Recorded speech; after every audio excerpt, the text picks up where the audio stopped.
My wife is making our son quit gymnastics because she's convinced it will ruin his purity, and it's tearing our family apart. So my wife, 37F, and I, 39M, have recently started having disagreements about how to parent our son as he enters his teen years. We met in a youth group years ago and eventually got married, but she has always been the stricter one between us. While I agree with being firm when necessary, I feel there are times when her strictness becomes totally unreasonable, and I've had to step in. For instance, our son once asked to skip youth group on a Friday to attend a friend's birthday party. She refused, saying, "God is supposed to come first." While I understand her perspective, I felt she was being too unreasonable and argued that occasionally missing a Friday wouldn't hurt. A similar conversation took place on one of his birthdays, when he wanted to sleep in, but she wanted him to come. I again chose to tell her that it wasn't a big deal, and although he was allowed to stay home in the end, she was upset in the car and most of the time at church. In addition to this, she doesn't want him to have friends who aren't Christians either, and that was one of the bigger arguments we had. When I asked her why she felt like that, she pointed to many mistakes that she made after drifting from God after graduating high school and thinking that she didn't need him, and that she was trying to help him avoid doing the same thing and stuff like that.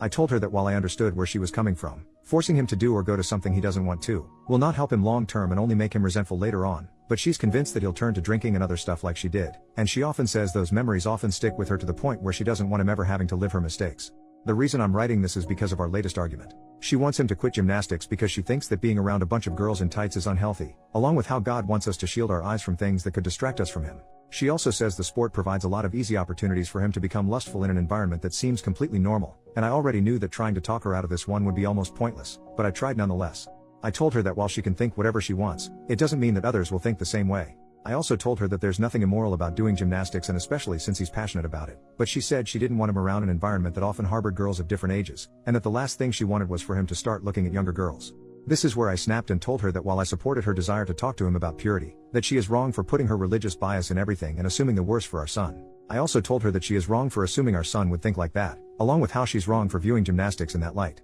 She then told me that she'll no longer drive him or allow him to go at the end of his current class, and I told her that she's wrong and constantly over the top about everything, along with how she's presenting a demented example of Christianity to him. I then went to bed, since I had work in the morning, and the conversation took place right when I was heading to bed, but she said she wanted to talk to me first. When I went to work today, my son called me and told me what she said, that she had told him that this would be his last semester in gymnastics, along with saying that it is her duty to protect him while he lives under our roof. When I came home today, I wanted to talk to her over dinner, and I told him that he could take his food upstairs, but she told him that we were going to eat at the table, and when we were done, she said that her decision was final, since she is the one who has to drive him in the first place, and when I tried to talk to her, she didn't want to hear it. Eventually, I told my son that I would talk to her and not to worry about anything, and he looked a bit better after I said that, probably because he knew I usually sided with him, but I'm slightly torn on this one. She's the one who drives him, and she's the only one who can while I'm at work. I'm considering asking someone else to carpool him, but I'm disgusted by the fact that I even have to do that. But my main issue is how she doesn't want to renew him at the end of the semester, so I'm considering using my own money to pay for it myself. But since our finances are combined, I know she'll throw a fit about it, and there's still the issue of how he's getting there.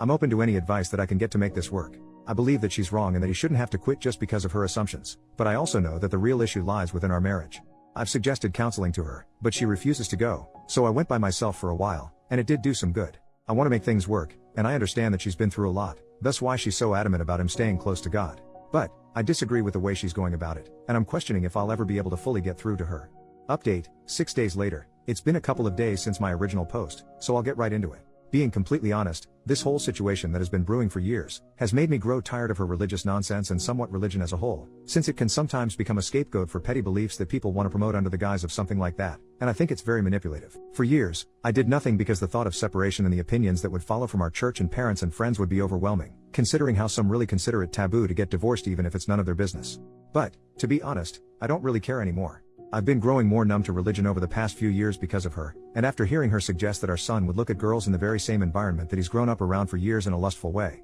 just doesn't sit well with me, and that's putting it nicely. She's sexualizing a sport and suggested that our son could become a predator if he stayed, and that has resonated more than anything else she's ever done, along with making me wonder if she doesn't have that kind of mindset herself already. So, what did I do? Before doing anything, I decided to talk to her one-on-one about the matter. I asked if she had anything against gymnastics personally, and I told her that trying to make him quit would only make him hate us. She replied something along the lines of how the world has a habit of making everything that isn't sexual, and that the gymnastics environment promotes girls in clothing that can be easily looked at wrongfully, then going on to say stuff about how God wants us to have clean eyes and stuff like that. When I suggested that perhaps she was projecting her personal problems on her, which I debated if it'd be too harsh to say, but chose to anyway, she just said no and didn't want to talk about it. I eventually asked if she'd be willing to go to counseling with me, a professional counselor who we'd find within the area. She said no, and then I offered talking to someone inside the church second, but she became defensive and said that I was trying to embarrass her in front of her friends, to which I told her wasn't true, but that she wasn't cooperating when a marriage is supposed to be about working things out. She then proceeded to get upset and say that I'm wrong for allowing our son to stay in an environment where he'll grow older as younger girls keep coming in,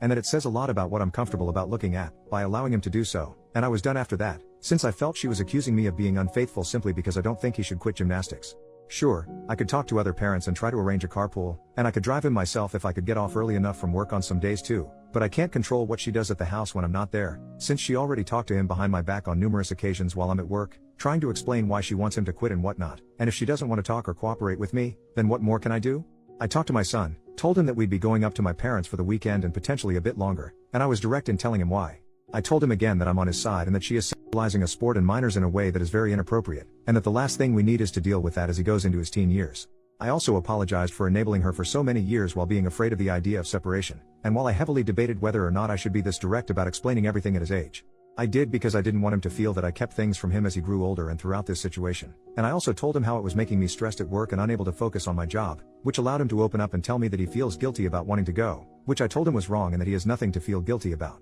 But, the fact that she made him even have these doubts, is something that didn't need to exist in the first place, and my parents are helping me look into a lawyer and other ways to comfort him. A lot of this is on me for allowing it to go on for too long, but I just want to know how to help him with the guilt that he voiced in the aftermath of her words. Besides telling him that I'm on his side and that she's wrong. She's already implanted that doubt whenever he's in the gym now, and I just want to help him navigate it to the best that I can and undo the damage that her bull crap has caused. As for my wife, she didn't know that we left until after we got there, but I told her exactly why we had left, and she was slightly apologetic on the phone. I asked her again if she'd be willing to go to counseling, but she accused me of trying to manipulate her into going, so I told her to call back if she had a change of heart. But my main priority remains undoing the damage she's done to him while recovering mentally myself and potentially working through a separation unless she shows that she's willing to change, which I have my doubts about, considering we left and she still wouldn't consider counseling. Just being up here though, is more peaceful and needed from the stress of work and being in that home. Final update, it's been almost a month, so I wanted to come back to this. I'm not gonna lie, I'm really tired at this point, and I wrote a lot the last 2 times, but I don't think I will this time because I'm really losing my energy on it.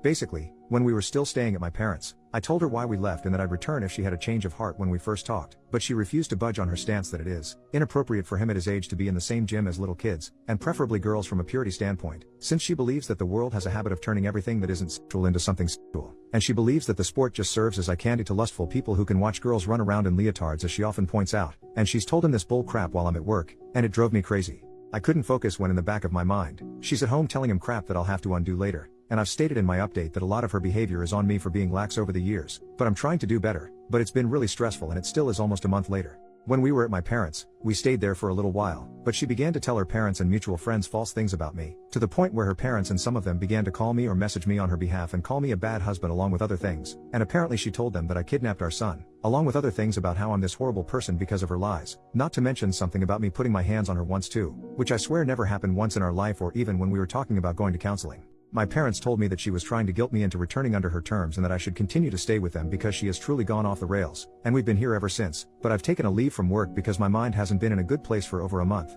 and that's from everything that happened at our house and the new lies and the stress my son feels in finding a lawyer and researching other legal things with my parents, and it's taken a lot of time out of my parents' lives too, but they've been amazing and I want to thank them when it's all over and even before then. From talking to the police and organizing documentation for them and my lawyer, I'm tired right now, and my parents are too. But we're still trying to figure it out and know that this will probably be a long process, and I don't care how much it costs to debunk her lies and get us both into therapy. My son, however, does not want to go, and I told him alongside my parents that he could go with me or alone only if he wanted to and that we weren't forcing him, but he said he didn't want to at the time, so we've left it for a bit instead of forcing the issue, and I've begun talking to one in my spare time online as well, and my parents are helping me pay for it a little. However, my son doesn't want to do gymnastics anymore, and he's still hard on himself for everything that's transpired despite the many times me and my parents have tried to assure him that nothing is his fault. All of it is mine for letting her go down this slippery slope for so long, but he's had no desire to do it and has voiced guilt about being around girls and making them uncomfortable without even knowing he was, but I told him that that was his mom putting that in his head and that it isn't true. I regret going along with her desire to teach purity and keeping us in a church that ostracizes people for having an abortion like one girl I mentioned in my second update,